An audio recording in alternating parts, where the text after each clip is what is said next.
अब लिम्बस क्या होता है? कॉर्निया और स्क्लेरा का junction. Limbus is a transitional area with a transparent cornea merges with opaque sclera. यहाँ पे क्या होता है? यहाँ पे जो फर्स्ट जो एंडोथीलियम होती है, कॉर्नियल एपिथीलियम, वो क्या करती है? Become continuous with conjunctiva. पहली point, corneal epithelium continuous with the conjunctiva. दूसरी जो होती है हमारे पास एपिथीलियम होगी, इसके बाद आता है बोमेन्स मेम्ब्रेन्स, यानी एंटीरियर लिमिटिंग लेयर इसका दूसरा नाम था, वो ख़त्म हो जाती है। तीसरी क्या चीज़ आती है? स्ट्रोमा आता है, जिसको सब्सटेंशिया प्रोपरा कहते हैं। स्ट्रोमा वस्कुलर हो जाता है, उसके अंदर जो ज़्यादा वेन्स ब्लड वेसल्स आ जाते हैं और कोलेजन बंडल्स ज़्यादा बन जाते हैं। ठीक है। और चौथी जो थी वो थी एंडोथीलियम, चौथी जो थी Desmond membrane, posterior limiting membrane. और पांचवी जो थी वो है हमारे पास एंडोथीलियम। डेस्मन मेम्ब्रेन और जो एंडोथीलियम होती है ये रिप्लेस हो जाती है ट्रबैकुलर मैशवर्क से।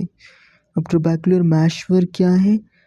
It is a loose irregular channels lined by endothelial cells, जिसका क्या काम होता है? एक्वस ह्यूमर को मूवमेंट को रेगुलेट करना एंटीरियर चैम्बर से, और उसको किधर लेके जाना है ये बहुत डिटेल में अभी हमने आगे पढ़ना है सिलरी प्रोसेसेस में। इसके लिए इसको यहाँ पे हम लोग नहीं पढ़े, बस ये 4 पॉइंट्स पढ़ रहे हैं।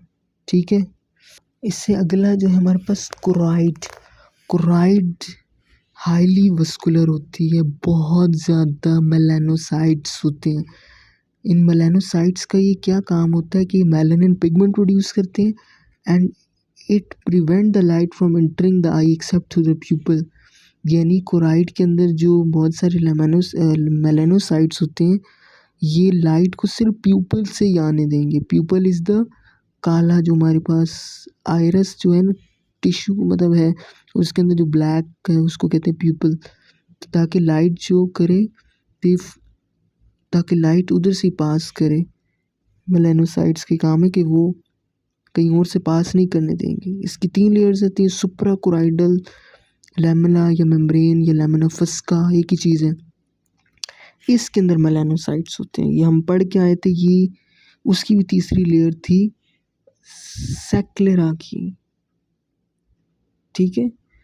और सुप्राकोराइडल क्या हो गया कि ये मेम्ब्रेन होगी जो कि कोराइड से ऊपर होगी और बिलो द सेक्लेरा। दूसरी कोराइडो कैपिलरीज लैमिना, इसके अंदर हमारे पास होती है फेनेस्ट्रेटेड कैपिलरीज। अब ये न्यूट्रिशन देंगी, किसको न्यूट्रिशन देंगी? आउटर रेटिनल लेयर को। ब्रूच मेम्ब्रेन, वेरी वेरी इंपॉर्टेंट। जो ब्रूच मेम्ब्रेन होती है ये होती है हमारे पास रेटिना और कोराइड के दरमियान, इसको कहते हैं लैमिना विट्रिया। कोराइड और रेटिना के दरमियान में होती है और its surround the basal lamina of retinal pigmented layer. Retina की पिगमेंटेड लेयर, इसकी बहुत सारी फर्दर लेयर्स होती हैं, 5 लेयर्स होती हैं, लेकिन हम लोगों ने वो नहीं पढ़ना। हम लोगों ने सिर्फ यही पढ़ना है कि इसमें जो सेंट्रल लेयर होती है वो इलास्टिक फाइबर्स की होती है, और जो बेसल लैमिना होते हैं वो कौन सी होती है? रेटिनल पिगमेंटेड एपिथेलियम की लेयर होती है। ठीक है, बस यही बात याद रखने की चीज़ है। Suprachoroidal, choroido capillaries, third one is Bruch membrane. अब कोराइड की जो हमने बात की है ना कि ये किस तरह लाइट को ब्लॉक करता है, किसी पीपल से आती है, ये बड़ी इंपॉर्टेंट चीज़ है। मेलानोसाइट्स की क्या इंपॉर्टेंस है कोराइड? जो लाइट होती है enter the I only through the प्यूपिल।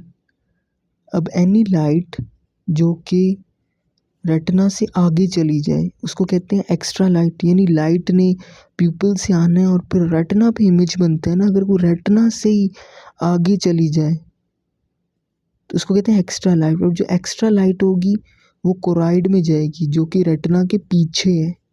अब कोराइड के अंदर तो क्या है? मेलानोसाइट। मेलानोसाइट्स क्या करेंगे? Absorb the extra light and does not bounce back. यानी एब्जॉर्ब कर लेंगे मेलानोसाइट और उसको रेटिना की तरफ बाउंस बैक नहीं करने देंगे, ताकि फिर क्लियर और शार्प विजन बनेगा।